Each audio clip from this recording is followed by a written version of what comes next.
Thanks all of you. Welcome to my YouTube channel Yadav education hub. मैं आपको दो रैखिक समीकरण को हल करने के लिए वज्र गुणनखंड विधि से एक आसान तरीके से बतलाऊंगा और जब क्वेश्चन सॉल्व करेंगे तो उसको प्रूव करेंगे कि क्या हमने जो आंसर बनाया है दिया है उसका आंसर सही है या गलत है।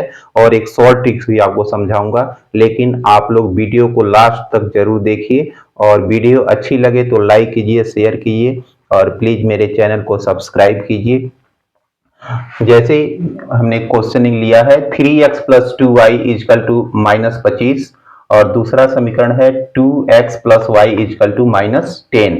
अब इसको हम रैखिक समीकरण में जब सॉल्व लिखते हैं तो कैसे लिखेंगे, जैसे 3x प्लस 2y। अब यहाँ पे जो माइनस है ये इजकल टू जब हटाएंगे तो क्या हो जाता है, पक्षांतर करेंगे तो ये 25 हो जाता है इजकल टू 0। इसको हम समीकरण नंबर 1 मान लेते हैं। और दूसरे समीकरण को भी हम ऐसे लिखेंगे 2x plus y plus 10 is equal to 0। ये समीकरण नंबर हमारा 2 हो गया। अब ये क्वेश्चन क्रिएट होता है कि ये माइनस क्यों, मतलब यहाँ पे प्लस में चेंज हो गया। तो जब हम किसी समीकरण को इजिकल टू के बाद जब उसको हम पक्षांतर करते हैं तो उसके जो चिन्ह होते हैं, प्लस होगा तो माइनस होगा, माइनस होगा तो प्लस हो जाता है। इसी सिद्धांत से यहाँ पे ये प्लस हो गया। अब जो रैखिक समीकरण, जो स्टैंडर्ड रैखिक समीकरण है, उससे हम इस समीकरण को तुलना करते हैं। तो जो स्टैंडर्ड रैखिक समीकरण है ये कौन सा होता है, a1x plus b1y plus c1 is equal to 0। दूसरा इसका समीकरण जो होता है a2x plus b2y plus c2 is equal to 0। अब देखिए यहां पे जो x का गुणांक है समीकरण 1 में, और इस समीकरण से हम जब तुलना करते हैं तो यहाँ पे a1 के जगह पर हम क्या लिख सकते हैं, 3 लिख सकते हैं। ठीक है, तो a1 इजिकल टू 3। उसके बाद b1, b1 देखिए यहाँ पे b1 की जगह पे 2 और C1 की जगह पे क्या लिख सकते हैं, C1 इजिकल टू 25। इसी प्रकार से दूसरे समीकरण में भी हम चलेंगे, देखेंगे, लिखेंगे कि A2 की जगह पे क्या लिखेंगे, A2 की जगह पे 2 और B2 की जगह पे यहाँ पे Y है तो इस मतलब 1 और C2 की जगह पे क्या है, 10 है। ठीक है, अब इसके बाद इसका जो फार्मूला होता है, देखिए एक आसान से लिखने का मैं आपको तरीका बता दे रहा हूं कि x अपान बस ऐसे हम इसको पढ़ते हैं इज इक्वल टू वाई अपान का इज इक्वल टू 1 अपान अब ये देखिए, अब यहां पे हम लिखते हैं 1 2, फिर यहाँ पे उल्टा कर दिए 2 1, यहाँ पे फिर 1 2, फिर यहाँ पे 2 1, फिर यहाँ पे 1 2, फिर यहाँ पे 2 1। ठीक है, अब इस फार्मूला में a1 a2 b1 b2 c1 c2 को जब रखेंगे तो x y का मान निकल जाता है। देखिए हम समीकरण में जब रख रहे हैं इसका वैल्यू, तो x अपान b1 क्या है 2 इंटू C2 क्या है 10 माइनस B2 क्या है 1 इंटू C1 क्या है 25 इज इक्वल टू y का मान भी ऐसे ही रखिए C1 क्या है, देखिए 25 इंटू A2 क्या है 2 माइनस, फिर यहां पे क्या है C2 देखिए यहां पे C2 10 इंटू A1 क्या है 3 is equal to 1 upon A1 क्या है 3 इंटू B2 क्या है 1 माइनस, फिर यहां पे A2 क्या है 2 इंटू B1 क्या है 2।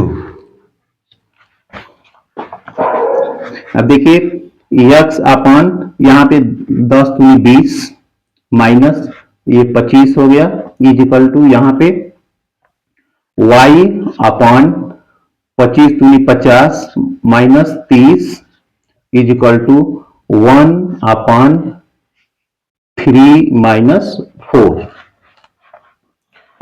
अब इसके बाद अब यहां पे हम इसको सॉल्व कर दे रहे हैं।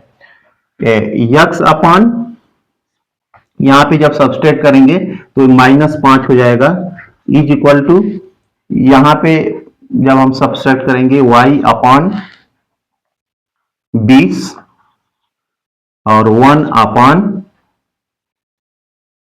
-1। यहाँ पे 3 में से -4 जब सब्सट्रैक्ट करेंगे तो -1 संख्या ज्यादा है इसलिए यहाँ पे -1 हो गया। अब इसके बाद जो x वाली ये वैल्यू है उसको इससे तुलना करेंगे और y वाले वैल्यू को भी इससे तुलना करते हैं। जैसे x upon -5 is equal to 1 upon -1। अब इसको देखिए हम क्या करते हैं, इसी को क्रॉस मल्टीप्लीकेशन यहीं पे करते हैं, इसको ऐसे और इसको ऐसे। तो यहाँ पे कितना हो जाएगा -5 इज इक्वल टू -x। तो ये माइनस माइनस कट जाएगा तो x इज इक्वल टू 5। दूसरा y का भी हम ऐसे कंपेरिजन करेंगे तो y upon 20 is equal to 1 upon -1।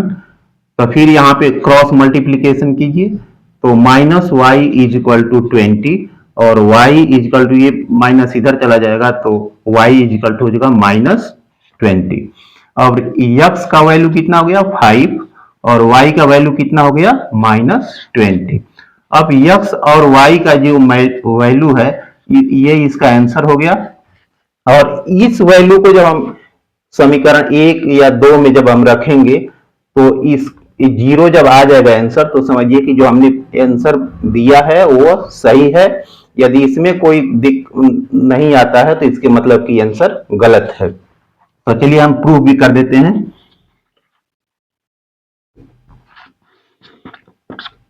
तो 3x plus 2y plus 25 is equal to 0। अब देखिए जहां पे x है, जैसे यहां पे देखिए 3 इंटू एक्स की जगह पे 5 लिखिए प्लस 2y, 2y का 2 y का वैल्यू कितना है -20 प्लस 25 इज इक्वल टू 0। तो ये हो गया कितना 5 3 15 प्लस माइनस ये हो जाएगा 40 प्लस 25। अब यहाँ पे देखिए प्लस प्लस को वापस जोड़िए तो 15 25 कितना हो गया 40।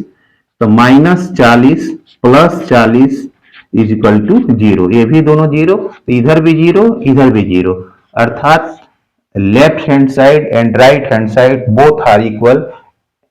This is given answer is my true. अब एक सेकेंड मेथड में आपको समझा रहा हूं जो बहुत ही आसान है, ये तो लॉन्ग प्रोसेस है। अब उसके लिए देखिए बहुत ही आसान है, आप इसको मिनट 1 मिनट या 2 मिनट में इसको सॉल्व करेंगे। जैसे क्वेश्चन हमने ले लिया, समीकरण नंबर 1 लिखिए कि 3x plus 2y plus 25 is equal to 0। और समीकरण नंबर 1 और समीकरण 2 2x plus y plus 10 is equal to 0। हम इसको अपने मन से क्या करते हैं कि यहाँ पे 3x प्लस 2y लिख दीजिए और यहां पे भी क्या कीजिए 2x प्लस y लिख दीजिए। अब यहां पे जो ये मैंने प्रोसेस किया था कि x upon is equal to y upon is equal to 1 upon, same यही क्रिया यहां पे भी करना है।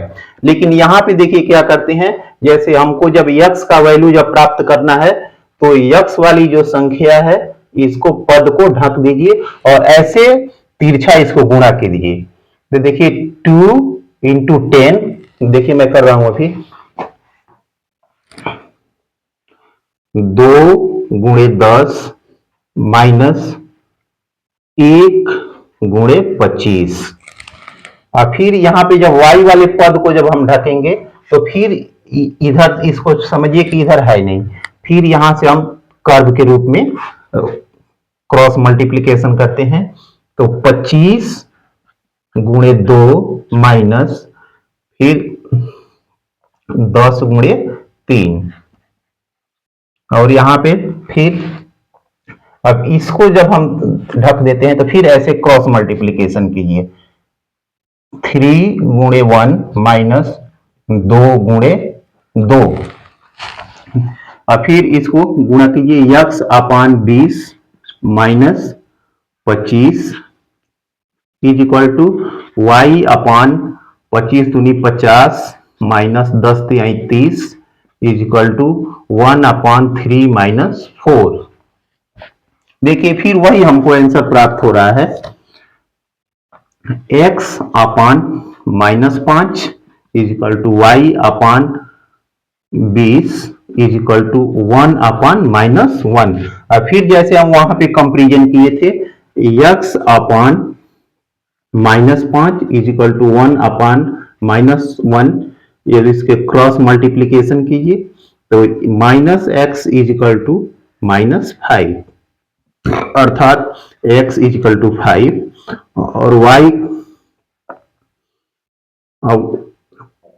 y upon 20 is equal to 1 upon minus 1 कीजिए, फिर क्रॉस मल्टीप्लीकेशन करेंगे तो हो जाएगा y is equal to minus 20। यहां से भी x इज इक्वल टू 5 और y is equal to minus 20 answer आ गया। ये शॉर्ट ट्रिक है। ये वीडियो अच्छी लगे तो लाइक कीजिए, शेयर कीजिए और मेरे चैनल को सब्सक्राइब कीजिए, और नेक्स्ट में ऐसे ही और वीडियो बनाते रहूंगा। आप लोगों का आशीर्वाद रहा तो।